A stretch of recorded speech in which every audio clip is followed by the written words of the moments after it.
ตำจะตรงแท้ถึงกลุ่มจริงในบูทังยิสุคริสต์ลงเราไม่ตรงตั้งนะคริสเตียนไม่ตรงรัฐศัพท์เราไม่ไทยคริสเตียนิตี้ให้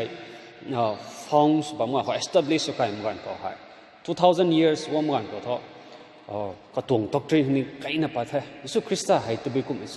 เรากวงคิวนี่มันใส่คิวนี่ปูหลอดสั่งนี่กวงสั่งปั๊มตัวนี่รู้ลุ่มให้กระตุ้งไม่ลุ่มไม่ล่ามันไม่ตรงปรีโดจินโดรปั๊มนี่เราถ้าสอเลยมีสรงตรงปรีก็มา mythical สมัยตรงปรีบางนี่ตรง question อจุวงเอถ้าก็ไม่รู้ตะกี้ลุ่มไม่ตรงนี่คริสเตียนตรง fighting สิ่งนี้มีให้คริสต์ตรง fighting ลุ่มตรงก็ปุ่มก็หักเราของลุงเราไม่เข้าใจdoctrine ให้สุคริสต์ตรง doctrine ให้ลอดไม่ตรงนี้อสุจินปรดินปรได้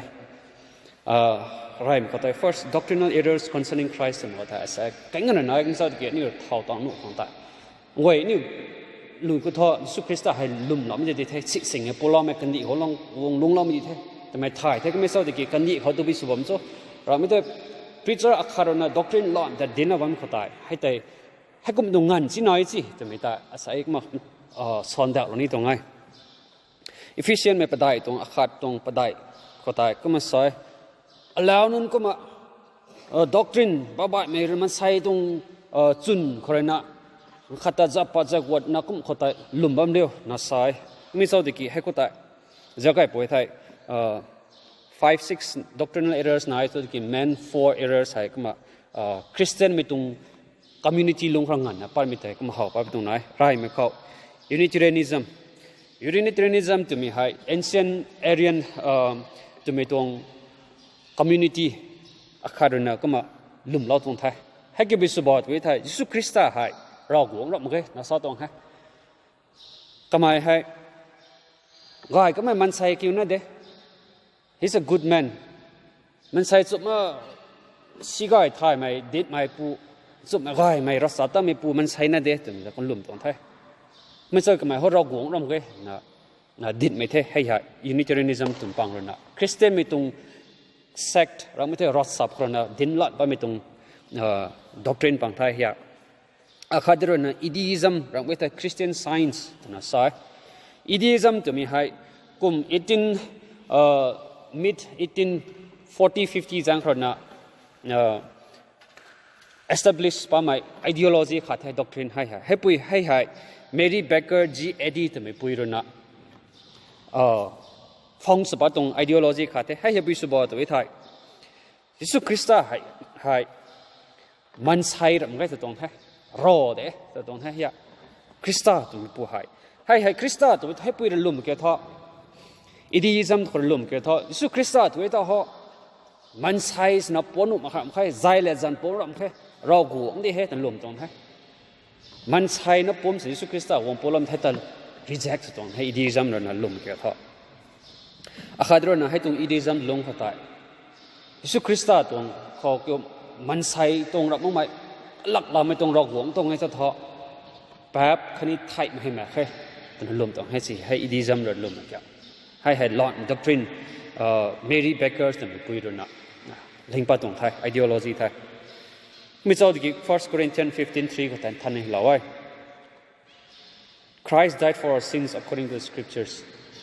เราหวังตรงหลักการเรานะท่านนี่เราให้นี่ตรงปาบจางพระสุคริสต์ทะเลาะถึงแต่ให้ตรง contradiction ตรง ideology ให้ Mary Baker นะลิงก์ปัตตงไทยอาคาดรนะRussellism เราไม่ใช่ millennial dawn แต่ไม่ตรงเลริกหิมไอ้Charles Taze Russell แต่ไม่พูดอะไรแล้วไม่ตรงเลริกขนาดให้ตรงเลริกเขาเกี่ยวกับสุบะตัวนี้ denies the personal existence of Christ ยิสุคริสต์ให้แม่แกตรงฮะคริสต์ตัวนี้ให้ยิสุตัวนี้ปูเกี่ยวกับล้มมั่มของเธอจึงกลุ่มสิ่งไหนหัวทางมิใช่ที่คริสต์ตัวนี้ให้แม่แกตรงให้ผู้รักษาเกี่ยวกับผู้รักษาได้บอกตัวที่บอกไม่ยิสุให้คริสต์รำแค่นั้นที่ยิสุตัวนี้พูดให้ cross ก็ไทยนะเรื่องที่ทำมาต่างกันนะคริสต์ตัวนี้ตัวมัสยาชิปตัวเราหวังให้กลายพัฒนายิสุของตีเราด้วยนะเรื่องที่เราต้องเข้าใจ cross ก็ไทยเราไม่ต่างนะคริสต์ส่วนเรื่องที่เราต้องเงินให้ตัวCharles Taze Russell ตัวนี้พูดนะ pastor เด USA เขา pastor พูดนะdoctrine ให้งานดินมั่มตรงไทยอาคาดรนะ Jehovah's Witness นี่ท่าช่วยนะบ้าไม่ตาย Jehovah's Witness to me no na bisu bod ke kani hai Yesu Krista hai ring thao dam hai bon pum san ring thao dam khai zong ai mi sau de ke bumang pum san ring thao da tuang zai le zan pum san thao ma ke miskit bumang pum san ting kyau pum san ring thao wai tna Jehovah's Witness sang wai na kuma lum ma de ne bam tong ta hai goi hai ni tong Protestantism kho ni tong Christian doctrine kho hai goi hai doctrinal errors pang hai ngong abam tong thai Doctrinal error pang hai dao na ram hai huang ba mi hai tao ni cult China mi khao Jisu hai tno pui Chinese me pui suna wong polo da he ta ba mi tong doctrinal lot ni pang hai kuma tao ni pan bam tong thai hai ba ba for ni chen ni lao tong the lot me dinan mo ni mi tai hai ko ma gan ko ni tong doctrine of Jesus Christ me hai ni thai chu ni tha bam sin kan di kho hai lot mi ron doctrine ma dinan ba me tem ta ma ta khana sala ni tong thai Alright, we call the person of Christ. Krista, the me tum pum kya episode na jao ko. Sinclair Peterson na sa me episode bot we thai. Alright, sa bai nun kyo to lakang kyo Buddhism ko. Buddhism tong ram ite Jainism ko, Zoroastrianism tong ratsap ko tai. Lakang kyo example kang kyo Buddhism tong ratsap ko. Buddha ta hi lakan kani thai. Ram ite Zoroastrianism ko lakan kani thai. Kani tong ratsap ta ideology ta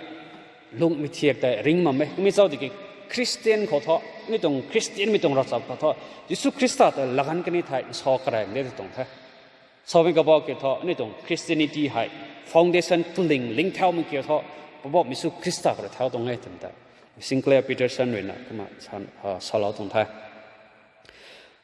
hai tong person of Christ me bang ko ta rai me khau the humanity of Jesus Christ Jesu Krista kyo man sai ki rab de 100% human 100% divine ki de ta pintai rai me ko 100% human sorok phai man sai ki rab de the to mi tong kham ta khana ja ka ko rai me ko tai karang ka tong pon ko tai Virgin Mary Liu Sang Mary kra pon go mi tong lon ko tai ni ja poi thai Matthew kha tong no the third ko kanai dong na khat ko hai tong gospel khotai gospel patai khotai Jesu Krista wong pon mi tung lam khotai thanai lau thai zai le jan pum sina David tung kik sina zai le jan pum song pon ne tu mi tai Bible kon thanai lau dong thai sawam kyo tho ta ko lo sa ga mi tung doctrine lot mi tung doctrine son wam khotai Bible ko hila no mi tung bum masai pum sina wong polom khotai hai tu na kheda tung thai hai tung doctrine the humanity of Jesus Christ man sai tuang man sai pui le pu ho lo wa mai man sai chen lo wa mai zai le zan pum san pung wa mi kya pa wa mi su Krista hai ro guang no bam sini man sai de to mi tai gospel pa dai ron than hi la thai Abraham tung zigzai kai mai ram ngi thai seed of the woman man sai no pon suna tu mai tung bung lung khran long wong mai man sai ngai mi tung ron ri khar mai ta lung wong mi tung lo ni khak thai man sai no lung wong mi tung khak ta lung wong mi tai hai tuang Abraham tung ami thai David tung zai riang kho lung wong mi tai gospel khran than di law thai hai somik ku tho the humanity of Jesus Christ that proves way to tung hai hai ko tai new virgin birth Liu Chang ra pong wong mi kya hai tron ni ro ngak sak sa bang kharam ngai ngoi metaphysical tong approach kho ja poi thai ram ngai ta ni tung supernatural kho ja se to ho tu me krona Liu Chang kha krona lat krona longwo nem kya tho ngak khak bitung dai ke me sau diki hai trona supernatural rang ngal lo khona ngai ta tung ngai kalam ki tho ani tong tradition kho Christian mi tong tradition ka history early church fathers and going lungwo mi khotai ani horna bobok mi su Krista hai man sai pum sa longwa ngai timi tai documents na hi lo bang mai Bible pang kro hi lo mi dong doctrinal scripture manuscript azu na ya documents na gai de hai kro Bible kro na hi kai da mi tong luan ni na ya documents azu na ya hai khotai ani ha apostles creed 340 AD something jang ko hilao mai creed pang ko hirai le mai apostles creed hai khotai ni than hi lao thai ngoi ni tong apostles creed to ni hai pang sen season khai ni tong protestant ka dai san baptist mi tong tradition ko thok mi sau diki hai tong apostles creed tong the Nicene creed na creed hai lum mi tong creed ani Christian ro lum mi tong creed hi lao mi thai ni tong สนอปนอสมัย Protestant denomination จุดนี้แต่มาเต่าสนิสันเดย์เขาก็มาคนนี้รักลุ่มมารัสSunday worship เขาก็มาคนนี้ว่าเสียนะบ้างไหมก็ตัวปวนลำแต่เรากันเท่ขัดด้วยนะอะไรเอาสนะลงเท้าใหม่ยิสุคริสต์เรานะลงเท้ามาเขาตายนิ้วมันใส่นะสุนะอันนี้บ้านตรงนอนนุ่นสุนะลงเท้ามาเขาตายก็ไม่ให้บูมาเราประเด็นลงเท้าไว้แต่ลุกสุยตวงลุกกันไหนตรงเรื่องใดก็แต่ลุก chapter 2ก็แต่ก็ไอ้นี่เราเท่details นะ gospel ปังกระสินี่ให้ก็แต่หิลามกิโตยิสุคริสต์เรานะก็ตวงก็ปุยเลยก็ปูนะ temple เขาเราขายเขาแต่อภูนะบ้ามเขาแต่ก็ไม่รู้นะเดี๋ยวแต่ก็ไม่ตรง answer เขาแต่นี่เขาไว้สาวมันก็บอกกิโต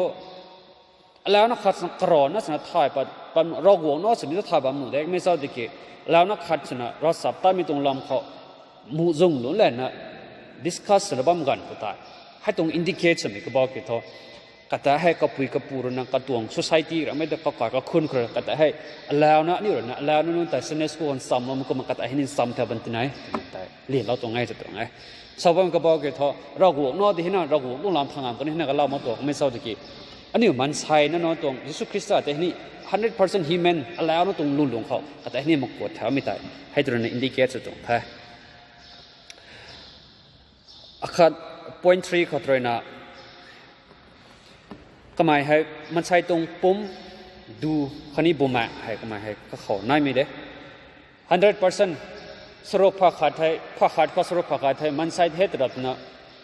เราหวงตรงidentity เราไม่กุมปั๊มตรงนั้นไว้ไม่ทราบดิเกมันใช่ในตรง physical nature ให้ยิสุคริสต์ได้ไหนที่ไม่ได้ดีแล้วเว้ยจอห์นตวงเลยเขาตาย Bible passage ไว้เดี๋ยวก็มาสักการะลักษณ์กันเรื่องไปจังเลยนะไม่ทราบดิเกก็หมายถึงนะลุงวงเราไม่ตรงล้วนเขาตายจะไปไทยเพราะว่ายิสุคริสต์เรานะก็หมายให้มันใช่ลุ่นสุนะลุงวงมาเขาตายมันใช่ตรงลุ่นลง human nature เลยขาดด้วยนะbodily nature อันนี้ใจเลยจันปุ่มตรงปุ่มหายเขียนเอาสาวเป็นก็บอกกันว่ายิสุคริสต์นั้นมันใช่ลุ่นลงว่ามันสินี่ human nature ลงมันสินี่บ้านตรง body เขาตายรำไว้แต่ตรงให้เขาตายก็ไม่ทราบดิเก possess human nature เขาตาย physical body nature ปุ่มเขาตายปุ่มใจดูนะว่ามันสินี่มันใช่ตรงบ้านตรงอันนี้หนูแล้วเขาทุบบิสาวสถานไว้ carnal nature bodily nature บ้านตรงปุ่มเราไม่ไม่ทราบกี่มันใช้ตรง nature สิ่งนี้ว่าไงแต่ตรงขัดด้วยนะก็หมายให้ตรงมันใช้ตรง nature สิ่งลงว่ามันสิ่งนี้บ้านตรงปุ่มสิ่งว่ามันเป็น zero นะก็หมายให้แป๊บแม่งไม่สิ่งลงเราก็ไม่ได้นี่เอาไว้ Hebrew chapter 4 verse 15 ก็ได้ให้แต่ให้กระตวงเราหวงตรง integral part กระตวงลุ่นลุงเขาตายให้เขาตายบุมาเราไม่ต้องบ้านตรง nature สินะให้ต้องลุงเรียนเราไม่เขาตายแป๊บสินะแป๊บเราคิดต่องั้นมันไม่ตรงปุ่มแต่สินะเรียนเราตรงแท้ประเดี๋ยวมันเขาได้ human experience of Christ เพราะว่ามิสุคริสต์นะก็หมายถึงกุมตำรูบูหรือว่าเราเขาตายกระตวง nature กระดายสินะ3 years กระตวง ministry เขาตายนี่ทุกงานเขากระตง silent years ตัวเขาติงกุมรุ่นกันในตั้งตอนนั้นติงกุมตำรูแพร่ก็ตัวเขานี่ตรงกระตง silent years ใช่ไปหางตะบัมสดไปตรงสวมสดไม่ไทยทันลำให้ไม่ทราบที่กระตง3 years ติงกุมกระทุ่ม3.5 years ตรง ministry เขาตายเพราะว่ามิสุคริสต์นะมันใช้ตรง experience นะก็หมายเพราะว่ามิสุคริสต์เราหวงนอสวมสิ่งมันใช้ลุ่นลงตรงอันนี้มันใช้ลุ่นลงตรงสู้ไม่เดะไม่ตรีไม่ตรง experience แต่ก็หมายนี่ experience เราก็ไม่แต่นี่หาไว้กระรำปวนเขาตาย normal birth human birth พอเราเท่ Matthew 2:1 เขาตายคราวนี้แดบไม่กันเขาตายทำไมให้แจ้งได้ fasting สมังเขาตายแดบไทยนะใช่เพราะว่ามิสุคริสต์แต่ตรงอิเรนัสสมัยล้านก็ไม่ doctrine เขาสอบว่าคนที่ตัวเองเขามิสุคริสต์เกี่ยวมันใช้รำแค่รอที่ให้ตัวเองเขาบิสุมเจริญแดบบางนิดน่าจะตรงไงก็สันตาก็ไม่ทราบที่ 100% human 100% divine ที่ที่เป็นอย่างนั้นนะก็หมายจังเลยได้ fasting สมกันก็ได้แดบก็ไม่ได้ experience กันนะก็หมายให้ตรีกันนะก็หมายให้ก็หมายก็ตรง cross ทางระหว่างก็ได้ไอตรีสอกันนะแดบตรีมันระดับมันไม่ลุกดินรอไม่จุนสมัยตรงนั้นนะก็หมายให้นี่ จีบนี้มากันเขาจินรอกันไหมลักมินิก็มา experience กันตรงไทยให้คุณได้ Bible passage แต่ไงนี่เราเท่ก็ตรง temptation ไหนก็มาให้ไทยเราเด้บ้านผมต้องใจเลยจันผมต้องทำที่ human nature เขาปวนปฏิมาจากนั้นไทยเราเด้กุมแล้วนะจุนสิจังสีไหมเยรูซาเล็มตะฮาร์นักกับเรากันไหนลาซารัสไทยก็มานักกับเรากันไหนให้ตัวนั้น indicate สมมติว่า 100% nature เขาแต่บ้านตรงมันใช่นะตรง nature แต่ experience เราเนี่ยแต่ไม่ได้ก็มาเรียนเราตรงไทยก็ตัว experience นั้นเราไม่ก็สั่นเงินนี่indicates เราว่า human names are given to him ก็หมายเราในสุคริสต์เรานักกรอนักก็ขังสั่นที่เราไม่เราไม่แต่บ่ายเรานี่สั่นสิ่งที่เราไว้ไรไม่ขอบ Emmanuel ก็ตัว prophesize เราไม่ก็ไม่อาจารย์เขาวงปลอนี่ไม่ตรงหลังเขา prophesize เราไม่แต่Emmanuel นะจัดเราไว้ Son of Man มันใช่นั่นเนาะสิ่งนี้กรอนักก็สั่นพวกเราตรงไหนยิสุแต่ไม่นี่นายเด็กไม่ทราบเด็ก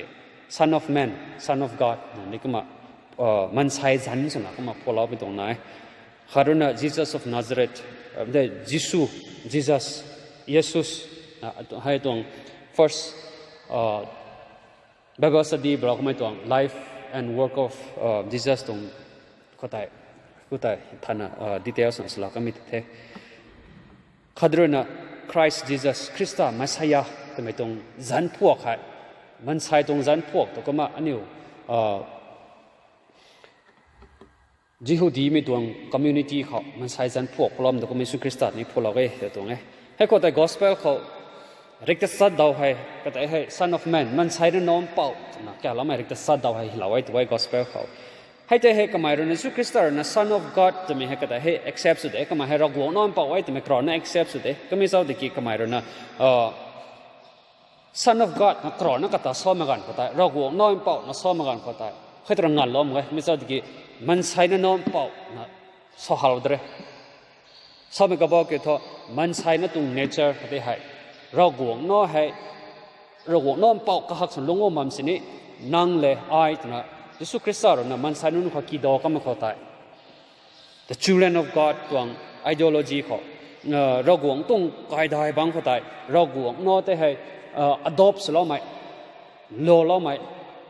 แต่แล้วนี่ compare สินะ equivalize เราตรงนี้ก็หมายถึงนะให้ตรง son of man เขาก็หมายถึงสักก็ไม่เกี่ยวเราหัวน้อเป่าสมัยตั้งมันใช้น้อมเป่ามันก็หมายสักก็ตั้งมาเดี๋ยวเราบ้างก็ได้ให้ก็ไม่ตัวไทยทอสมัยกี่ทอ son of man ตัวไทยมันใช้น้อมเป่าตัวไทยอันนี้ใจเลยจันผมมิฉะนั้นหลงงเราไม่เข้าใจอันนี้ให้นี่ equivalize เราตรงนี้อาใจเท่นังใจเท่นับปุ่มเท่นังปุ่มเท่ตัวไม่ตรงดวนกรีเราไม่มีเราไม่ son of man ตัวไม่ตรงนะอันนี้แต่ให้กวางมีเราตรงเท่ตรงเท่มาทางเขา the deity of Jesus Christ 100% human ขัดรนะ 100% divine สมัยเกี่ยวเท่ากับเรานะ question สวยแล้วขังเกี่ยวกับได้สินะIslam เลย Hinduism นะไปนึกว่าสั้นสุดตรงนั้น How can a God be 100% divine 100% human นักว่าสั้นตันตรงนั้นเราหวงสมัยที่เกี่ยวกับก็มา 100% ผู้รับเกี่ยวมันใช้นิสุผู้รับเกี่ยวเราหวงนิสุตัวนี้นะล่ะไม่ได้กินนะ question สุดตรงนั้นนี่คือ Christology แต่ให้ก็ไม่กันเขากระตุ้น nature แต่มันใช้ human nature ก็สักก็ไม่ได้มันใช้นู่นตัว nature เลยเรากวงตรง nature ให้ combine สิสุคริสต์ให้ปุ่มขัดชนะกันนายแต่ combine ชนะขัดชนะพลัมเข้าใจ 100% deity เกี่ยวตัวพิสูจน์วิธีนี่ Bible ก็เขาตัววิธี divine names are given to him เรากวงตรงจันให้กับขังที่เราไว้นะสุคริสต์ค่ะไรไม่เขาแต่ให้เรากวงสนักแก้วไว้เรากวงสนักแก้วไว้ซ้อมเกี่ยวกับอันนี้ตรงที่สุดตรงปรีเขาจะกลายไปไทย personally สินะเขา indicative สินะเราหวังนะเขาแก่มดาเขาไม่ไม่ทราบดีกี่ Bible เขาจะไปไทยก็แต่ descriptive สิเราไม่ตรงก็แต่กระตุ้งลำเขาสเราไม่ตรง describe เราไม่เข้าใจท่านไหนเราไว้ John 1:1เขาแต่ the word was God เราหวังลิวซังเขาสนับขัดสินะบุแมงแล้วนะ Mary เขาสเราไม่ตรงลักแกงแต่ลักแกงแต่ zan suna pum suna pon bada mi tai hai tung lakeng tai rogwang suna pon bada mi kyo hai ta 100% anyway indicates why John 1:1 katni there was word and the word was God ta mi tung hai tung lakeng kyo rogwang the na John 1:1 ko indicates la mi tai Mary ko hai tung lakeng kyo bulla da na man sai suna pon dam kyo hai te hai proof sum kyo tho rogwang hai Yesu Christa hai rogwang ta mi tai 100% proof sum thai akhadro na Hebrew akhatung tasat kota the throne of God is forever no pau hang kyo bang pang tilawa mai tong rogwang aragwang tuna tilawa mai tong bang pang kyo ting sang jang khang tuna Hebrew 1:8 ko ni salawai khaduna John 1 tong run tasat John khatung run sa ko tani the only begotten son som kyo tho the only begotten God akhat na sa polo mai tong nom pau kyo pu rogwang le akhat na sa wang alam lo ma ko tai rogwang akhat na tu mi tai no akhat na mi tai tai John 1:18 krona kuma salawai akhadro na katong daiti rangma ta ro wang sana kata kya lo mi hai ka zo ga na nai som ke tho my Lord and my God na John ko tene describes lo gai de ara gwang apobo mai ara gwang ni kata describe samai kata kya mi hai proper noun suna zan pholo mi to kuma khu kya mai jisu ti hai misal ki descriptive noun how suna kata hai kuma ga ni sin su wai Bible bam so kuma sagai lakhe mi chau diki hilam ko ta north ko ta hilam ko ta ni reference kang sana kuma zyada lokho akhadro na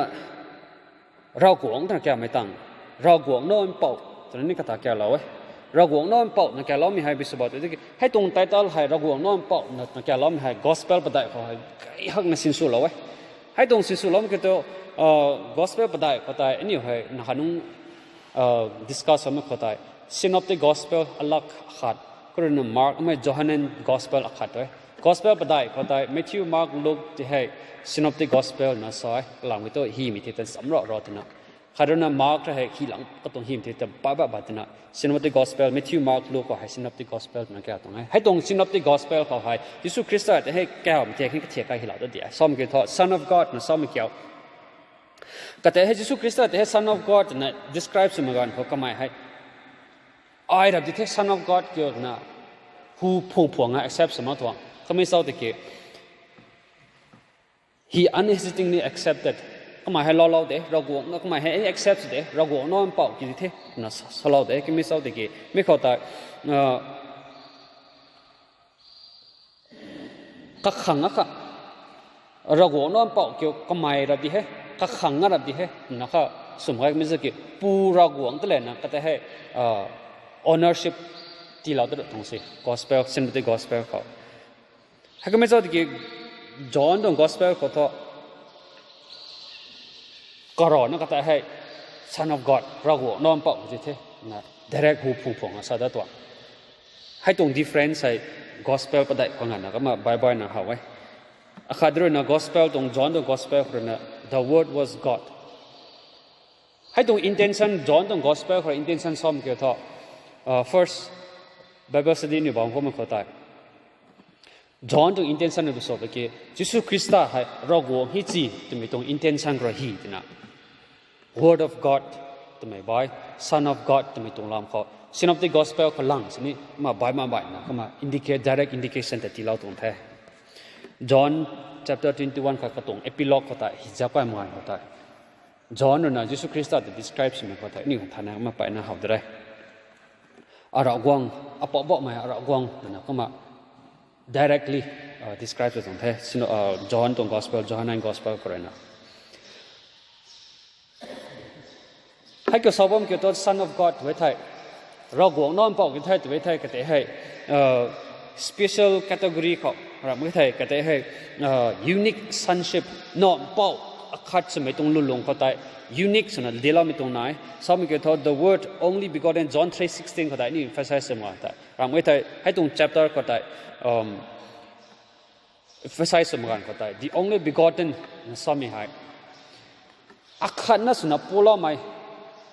som ke tho เรากวงเขาเนาะกวงไม่ตัวให้นักขัดสิกวงไม่เกี่ยวกับตัวยูนิคเกี่ยวให้แต่อินดิเคชั่นตรงไงซ้อมเกี่ยวกับงวยเรากวงให้ปูเรากวงให้ปุยเรากวงแม่ก็เท่ากับมันสุคริสต์กวงน่าจะไม่ตรง debatable question ก็เท่ากับมาสวมได้ไม่เศร้าที่เกี่ยวอันนี้เรานะให้ตรงสันเสกเขาจะมากันเขาเท่าก็ต้อง distinguish เราไม่เกี่ยวยิสุคริสต์ที่ให้the only son out of many children เราอันนี้ที่นี่เรากวงนอที่ให้มันแก่เราเด้ก็ไม่เศร้าที่กี่ the only son begotten son นะชอบมันเกี่ยวกับตรง uniqueness ได้อันนี้ตรงยิสุคริสต์นะตัดจะนอสนะแม่งไม่ชอบเกี่ยวกับเมรี่ตรงโจเซฟและเมรี่ขลุ่นนั่นไม่ตรงกับตรงเจมส์กับตรงbrothers นะไงเด้ไม่เศร้าที่กี่กับตรงปวนเขาแต่กับกุมาปูไม่ทุกกระนะเด้ก็ไม่ได้ไม่จังเลยนะให้ตรง uniqueness นั่นไม่กับตรง absolutely alone กระนะเขานั่นไม่ตรงกำลังบังไม่ตรงนั่นไม่ได้ให้เจ้ให้เรากวงตรง identity เรากวงตรง nature ให้สุคริสต์เขาหอบไปตรงไทยสาวมันเกี่ยวกับ he is the son from eternity ติ้งสังจังเรากวงไม่นอไทยแต่ตรงไทยให้ตรงนอเกี่ยวกับเรากวงตรง identity เกี่ยวกับติ้งสังจังบัมเดนี่ไม่เกี่ยว Emmanuel แต่นะสาวไม่ตรง God is with us นะสาวไม่กระสันพวกก็ตัวสิ่งนี้เรากวงลุ่นสินะมันใช่เลยนะลุงว่าไม่เกี่ยวให้ก็ได้ยิสุคริสต์คนนั้นมันใช่เท่ไม่ได้ก็มาเนี่ยเราตรงไทยสาวของกูมาก็หมายคือท่อ he is the son by nature ก็ลุงคนนั้นมันใช่ยิสุคริสต์ที่ให้เรากวงนอเท่ก็ลุงสันเดียเราตรงไทยไม่ใช่ก็อันนี้ตัวท่อ children by adoption and grace เจ้าเจียนคันนี้แก้วเราไหมให้เขาตระหนักกระวงนอสุดตรงไหนให้ตรง differentiation เกี่ยวเรากวงนอสนะก็ตรง nature ก็ลุงเราก็ไม่เละอันนี้ตระหนัก adopt เราไม่ตรงคันนี้เจ้าเจียนหัวเราไม่ตรงนอนสุดต่อไม่ได้ให้ตรง differentiation แต่นี่ก็ไม่เข้าใจเขาปะตรงไหนอาคาดรนะ he is called the Lord ปะบอกไหมอันนี้ใช่ปะบอกไหมซ้ำมีให้อังกฤษ Bible คนนี้ปะบอกไหม Lord ตัวนี้ที่เราแต่ไม่ทราบที่กี่กระตุง situation แต่ Bible นั่นสิ่งสุดไปเรากวงแต่สอดมกันเขาทอปะบอกไหม Acts ให้กระตุง passage ก็ได้ Acts 4:33 เขา16เขามันถ้า Luke 2เขา Acts 9เขาที่เราไม่ได้ทอเรากวงแต่ให้ indicate สุดไม่ทราบที่กี่มันใช่ตัวนี้ปะบอกไหมในสิ่งสุดไม่บ้ามเกี่ยว Acts chapter 16 verse 30เขาในปะบอกไหมในสิ่งสุด John 12:21เขาตัวนี้มันใช่ในนู่นตาลอดปะบอกไหมในอินดิเคชั่นแต่ไม่ทราบที่กระตุ้ง differentiate บ้านก็ต้องพิสูจน์บ่อยไม่ได้ปะบอกไม่ตรงติงเมกวงปนุ่งเกี่ยวตัวมันเข้าใจปะบอกไม่ตรงติงเมกไม่ตรงให้ตรงปะบอกไม่ตรงเข้าใจอันนี้จะบอกเข้าใจเรากวงตรง deity ใช่ไหม divinity ใช่ไหมตรงปะบอกไม่แต่เขาปะไปตรงให้เข้าใจอินดิเคชั่นตรงไงPtolemus เลย Roman emperors นั่นก็เองนะemperors นั่นก็เองก็นี่แต่ให้ Lord แต่นักแข่งนี่มันเข้าใจปะบอกไหมนักแข่งนี่มันกันก็ให้ก็นี่ร้อนนะก็นี่แต่ให้เรากวงตรง equivalence นะจะทำกันก็นักข่าวไว้ตัวไว้อาคาดรในอียิปต์เขาCopernicus ตัว excavation กันก็ได้นี่ท่านให้ก็ได้เขาปั๊มเกี่ยวกับ New Testament นั่นก็เองนะ New Testament ตรงฮีมันนั่นก็เองนะปะบอกมิสุคริสต์แต่ซ้อมไม่เกี่ยวปะบอกไหมนะซ้อมไม่เกี่ยวเรากวงตรง equivalence ไม่ตรงข้อชิ้นส่วนไม่ตรงหลักการแต่ให้แต่ให้เรากวงยิสุคริสต์แต่ชิ้นส่วนไว้ถึงแต่archaeologists นั่นก็เอง discover เราตรงแท้ให้นั่นแหละมันไม่ปะบอกไม่นั่นแหละไม่บ้าไม่ตรง describe เราไม่น้อยMessiah Christ คริสต์ตรงพร้อมในกษัตริย์พวกเด้ขาดรนะ the first and the last ไรเลี้ยงไหมคันนี้ขับเลี้ยงไหมคันนี้บอกบอกว่ามีรนะ Alpha and Omega ตัวมีตรงจันพวก divine names ให้กับพวกเราไงเด้มิจะแก่ให้แต่อันนี้ก็ถูกแต่กันนี่แต่นี่ในการเราไปจารึกนะกับตรง divine attributes เราไม่เข้าใจนี่ให้ก็มาไงนะเขาพร้อมตรงไหนแท้แต่ทุกกษัตริย์ขณะมั่งหมายแต่ divine worship as ascribed to Jesus Christ เพราะว่ามิสุคริสต์ที่ให้เรากวงต้องก็มา divinity deity worship ก็แต่ให้เรากวงต้องกลุ่มไม่ตรงเทียบก็แต่กลุ่มเราไม่ตรง independent นี่นั่นไงนะก็ตรง ministry ลงคำโคตร Matthew ปะไดตรงรูปะได Worship the Lord your God and Him only นั่นก็มาให้เราอาคาดรนะ Revelation 22:8 และ 9 ก็ได้ John ด้วยนะบันสรานุนหม้อก็ได้ก็หมายถึงคุมกันนะกลุ่มในกันก็ได้บันสรานะนูมากันตัวนูมึงกับ John จะจัดหาตัวนั้นแต่กลุ่มเดียวเราหวงตัวกลุ่มมั้งตัวนั้นใช่อาคาดรนะ Acts ก็ได้ Cornelius จะไม่พูดนะ Peter ไพ่ปอกก็ใครนะคุมกันนะกับกลุ่มในกันก็ไอ้ทุกมันใส่ได้อัตกลุ่มเดียวนะใช่ให้ต้อง worship กรีกมีตรงลาเขาให้ต้อง worship ที่ให้เราหวงต้องกลุ่มมันที่นั่นสิจอห์นดูนะ angel บนสระเขาต้องคู่กันกลุ่มไม่ได้เลย Cornelius นะ Peter พ่อต้องคู่กันกลุ่มไม่ได้ให้กลุ่มที่น่ะเราหวงต้องกลุ่มไม่ต้องมันใส่ตะบิวมั้งที่น่ะ Paul แหละคนนี้ประมาณทำเรื่องน่ะ John Peter แหละประมาณทำเรื่องน่ะ John แหละ Cornelius สัตย์แถวตะกันตรงให้ได้ให้ตรงกลุ่มไม่ตรงเขาให้เราหวงตั้งแต่กลุ่มนี้เด็กจะมีได้John chapter 4 verse 10เขาคันนี้ John chapter 20 Luke 24เขาให้ตรง passage จะใกล้ไปไทยให้ตรงกลุ่มที่เกี่ยวCornelius นะ Peter ดักกลุ่มไม่ตรงรำกลุ่มกรีกไม่ตรงละแกงเขาเราหวงตั้งกลุ่มไม่ตรงเทียเขาเกี่ยวยิสุคริสต์ดักกลุ่มกันเขาหมาย accept สวยนะซ้อมเกี่ยวกับเราหวงเด็กอัตกลุ่มอยู่ที่ไหนจะไม่ตรง indicate ตรงไหนอัตกลุ่มไม่ก็ attributes ล้อมก็ได้ก็ไม่ทราบที่นี่ก็หัวข้อเจ้าก็ได้เฮโรดเลยนะก็ได้ให้เราหวงขินสินะกันถ้าก็ตักกลุ่มงานสุดท้ายมันก็ได้ก็หมายให้ไทยซีไทยกันมันก็ได้นี่เหรอวะให้เราอินดิเกตสิ่งที่เราหวงเลยนะยิสุคริสต์ตักกลุ่มไม่เข้าได้นู่เราไม่นู่เรามากไม่ได้นี่เหรอให้ตัวเขาได้หาได้ตรงไหน number 3ก็เพราะว่ายิสุคริสต์เลยนะเราหวงตัว qualities คันนี้propertiesให้หมาย acquire สิ่งตรงไหนไรไม่เขา pre-existence John ขัดก็แต่ใน in the beginning ขัดเรื่องนะ Genesis 1:1 in the beginning นะใช่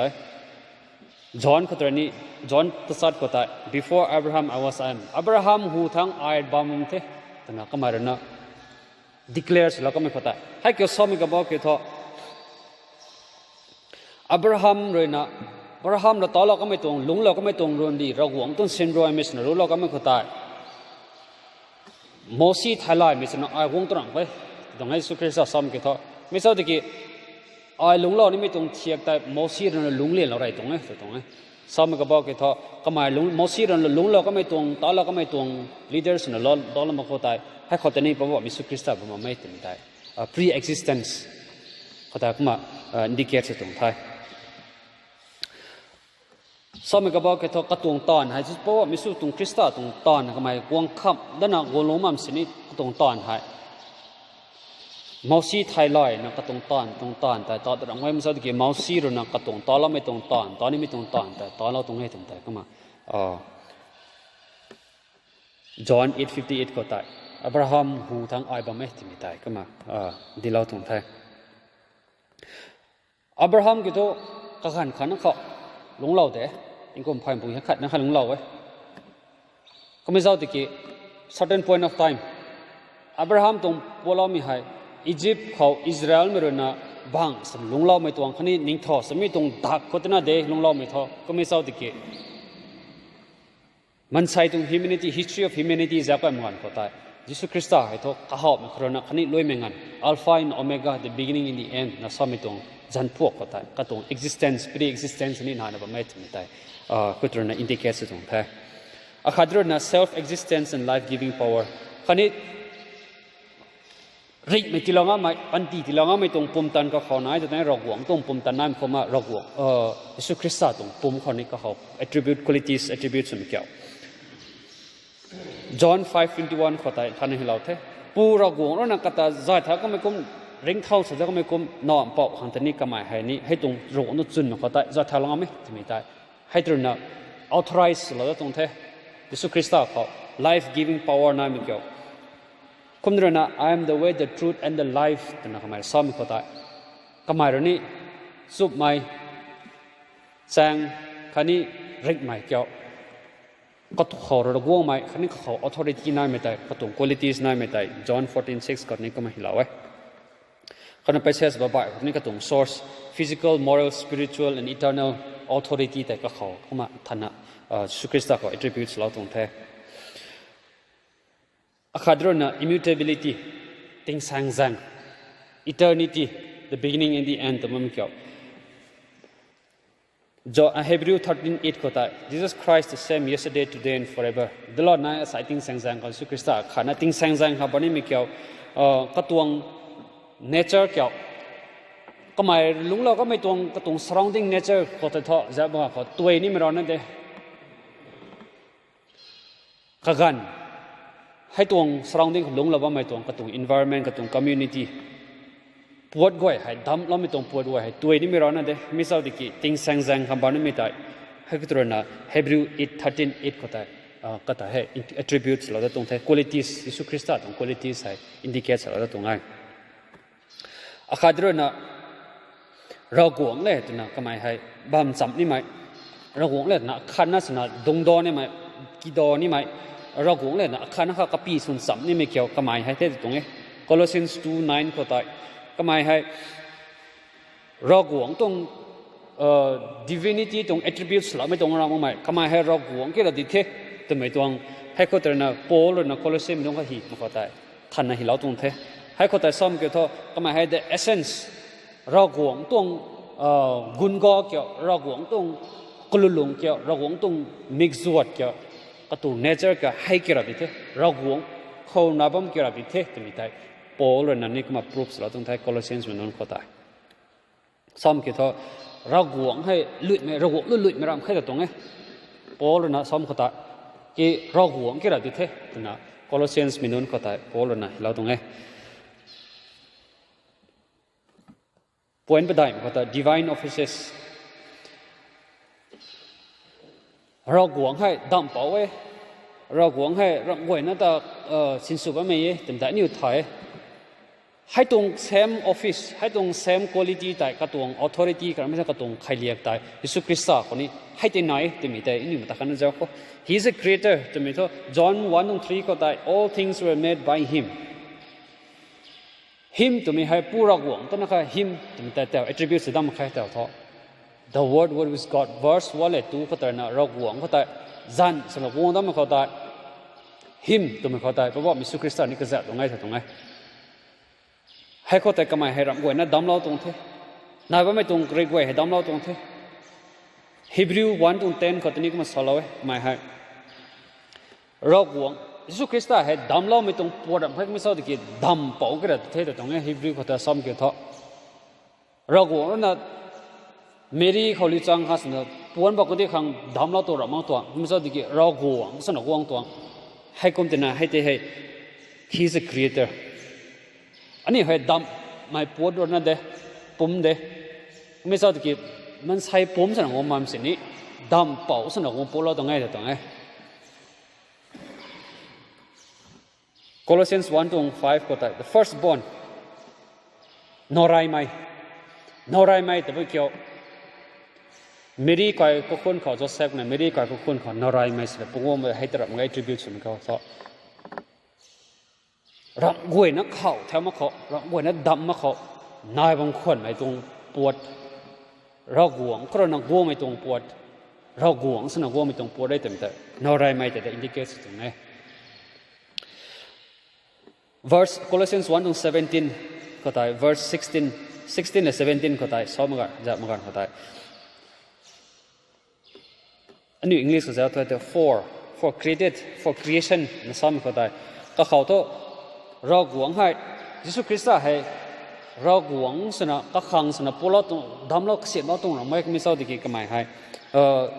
นอไรไม่สนะพวกเราก็แต่ the origin ก็เขาเราหวงไม่ตรงปุ่มสนะเราไม่แต่ the beginning สเราไม่ตรงก็เขาถ้าไม่ตรงบางดีเกี่ยวกับเขาเราหวงนับดำเราไม่ก็เสียเราไม่หวงไม่แต่ให้เขาแต่ the firstborn นอไรไม่ก็แต่ให้แต่เรา indicate ตรงไหนตรงไหนเขาถ้าไม่เกี่ยว creator of the universe นี่เป็นบ้านตรง universe เขานับว่าไม่เขาไม่ได้พุ่มลิงตรงกับปีใช่ไหมให้ตรงนอไรไม่ใช่ไหมนี่metaphysical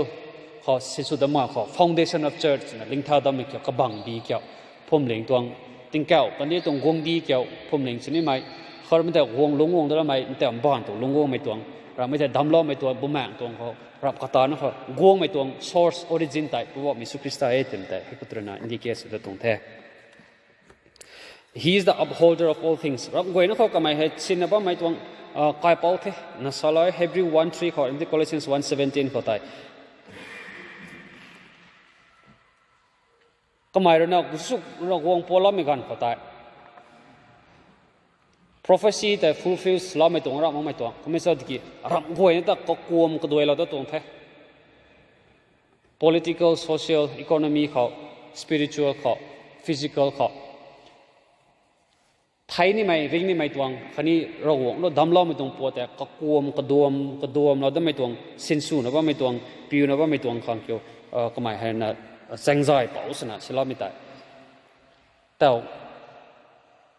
อันนี้จะมากันเขาให้ movement universal movement แต่มากันเขาอันนี้บ้านตรง scientifically ตามเขาสอบไปได้นี่ earth กันดีเขานะว่าไม่ตรงเราไม่ตรงมันจะกี่ cosmos universal cosmos เขางั้นนะก็กลมกระโดดว่าไม่ตรงเส้นว่าไม่ตรงเกี่ยวให้ตรง holder แต่ upholder แต่ indicate ตรงไง He has the right to forgive sin แป๊บตกแป๊บก็ลองงำไม่ตรง authority นี่เขาไหนฟาริสีไม่รู้นะยิสุคริสต์แต่ accuse สุดท้ายมันก็บางมีเกี่ยวแป๊บก็ลองงำไม่เกี่ยวมันใช่ข้าศึกนะแป๊บก็ลองงำไม่เกี่ยว blasphemousเราหวงตัวหนูว่าไม่ตรงตอนแต่ไม่ตรงบางบีเขาตายก็ตาย accuse ตรงนี้ก็บางบีสุดนะ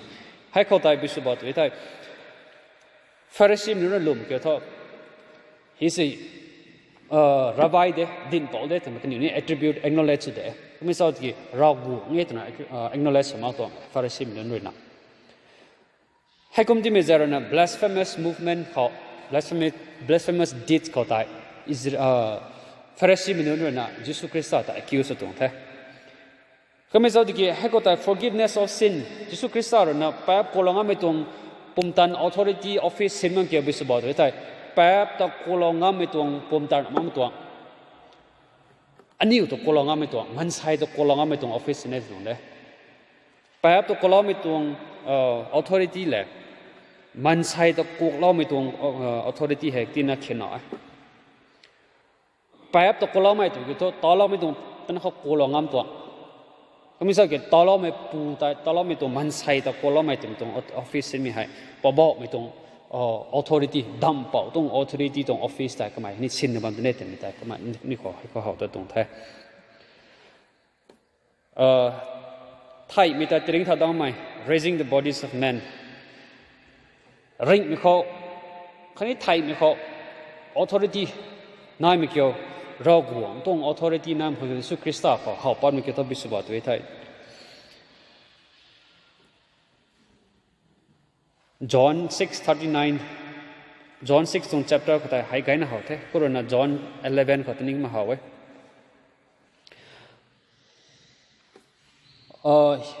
เพราะว่ามิสุคริสต์รู้นะไทยมันจะตีริงเท่าต้องไม่ตรงปุ่มตันเขาเราไม่ไทยมันจะตีริงเท่าต้องไม่ตรง incident เขา incident healing ปุ่งเลยมิสุคริสต์รู้นะตลอดก็ไม่เข้าใจให้เกี่ยวกับไทยไม่ติดริงท่าต้องไม่เกี่ยวกับกลุ่มอิสราเอลนะไปตรงเทียเขาไปตรงกันดิสันเขาริงท่าต่อตัวไทย Acts 9:34 ก็ได้ They worked by the delegated power เราหวงตรงปุ่มตันกับเขานายไม่ได้ไทยไม่ตรงรู้เขาแต่ปุ่มตันนายไม่เขาได้ให้ตัวนั้นก็หมายสิ้นสุดเขาได้ถ้าเราไว้อาคาเดรนะ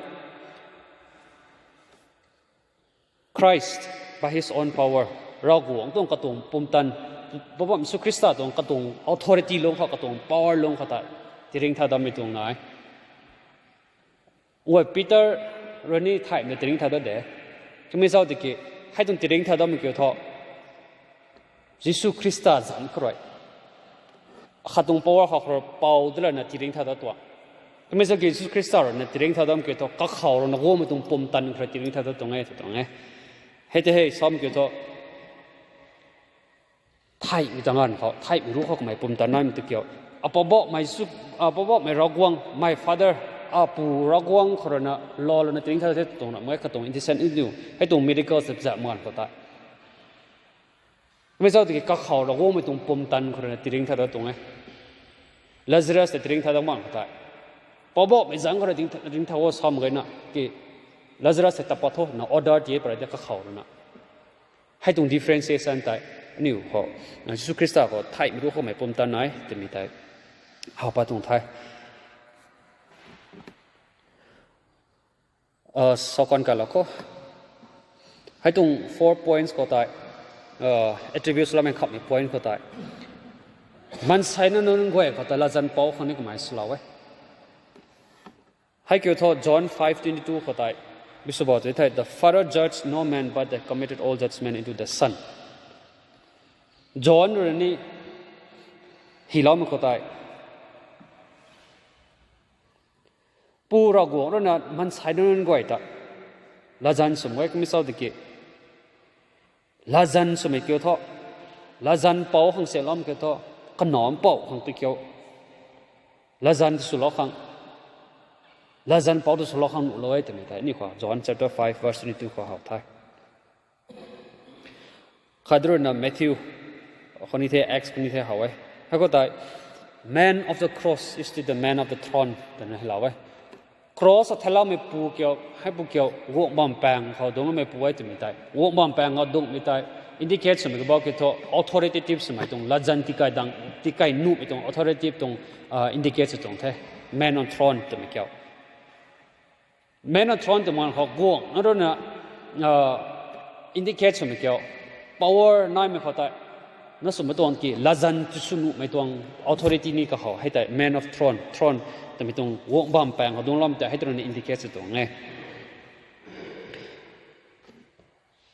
5 ก็ได้ข้าวนี้ไม่ตรง point ก็ได้ divine attributes หอมเกี่ยวกับ new 3 omnis omnipotence omniscience and omnipresence new หาไว้ omnipotence all powerful omniscience all knowing omnipresence presence everywhere ให้ก็ได้ attributes ไม่เกี่ยวปุ่มตันได้ไหมจะมีข้อให้นี่ให้ Matthew chapter 28 verse 18ข้อได้ all power is given unto me in heaven and in earth ติงเกี่ยวขันนี้กันดีเขาของปุ่มตันที่เราเท่งงำที่เราเท่ตัวมีเกี่ยวให้ตรงงำเกี่ยว realms กระทุ่ม three realms กระบำกระทุ่มของ indicate สักเลยรายมีเกี่ยวกับ power all on earth กันดีเขาปุ่มตันได้ไหมกันดีเขาปุ่มตาน้ำเกี่ยวกับบุษบาทไว้ไทยกันดีเขาทอสุนุเนี่ยเนี่ยไม่ diseases นายเท่ death ไทยไม่นายกันนี่บานให้รู้ไว้เขาให้ก็หมายปุ่มตานายสุดตรงไหมซ้ำเกี่ยวกับทอนี่ตรงgospel เขาแต่ก็หมายเรื่องนะสุนุเนี่ยเนี่ยมันตัดตีไว้แล้วก็ไม่ไทยในเรื่องเธอก็ไม่บานปนจิงตัดตีน่ะแคมนิ่งแล้วก็ไม่ให้ตรง incident ไว้แต่เลี่ยมก็ทอก็ตรง authority power over the nature or on earth กันดีเขาปุ่มตานายแต่ indicate ตรงไทยกันนายไม่เขา all power over hell ไม่กลัวรู้ข้างงานปุ่มตานายซ้ำตรงไทยซ้ำเกี่ยวทอไม่กลัวเขาทอซาตานบางเท่ซาตานรู้ข้างงานปุ่มตานายจะตรงไง Luke chapter 4 verse 35ก็ได้จะไว้ท่าหาไว้ซาตานรู้เขาเราไม่ได้ซาตานตรงเสียบ evil angels ซาตานบางตรงรู้ตัวนี้ปุ่มตานายแต่ให้แต่ให้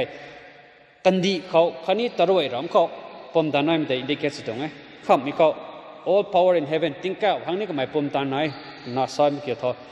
ปูรักวงเลยสินะวงขันนั้นสินะลงเท่านี้ไม่ได้อันนี้ Ephesians chapter 1 verse 20-22แต่หาไว้คำนี้มันเขา power over all things รำกตานะเขาติ้งแก้วครั้งนี้เรากันดีเขานี่ตรวยรำเขานี่ปุ่มตานายไม่ได้ omnipotence นายไม่ได้อันนี้เขาให้ไม่ตรง gospel คนนั้นไงนะเขาไทยกันนายมันเขา omniscience ไทยงั้นไหม all knowing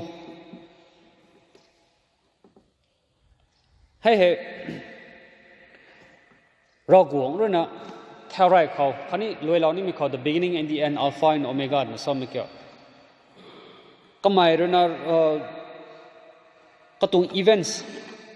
ก็หมายกระตุ้ง teachings ก็ได้ยิสุคริสต์นะกระตุ้ง ministry ก็ดิ้นกันก็ได้ ก็หมายเราซ้อมเกี่ยวกับวิสุบติกีอาคาดโครนะก็หมายสู้เราแล้วนะโปเรานะทายเราแล้วนะชอต้องไม่ตัวเราไม่ตัวติกีก็หมายกระตุงก็หมายเราว่าไม่ตรงลรวนละรวนเถียงใจเจ้าตัวไทย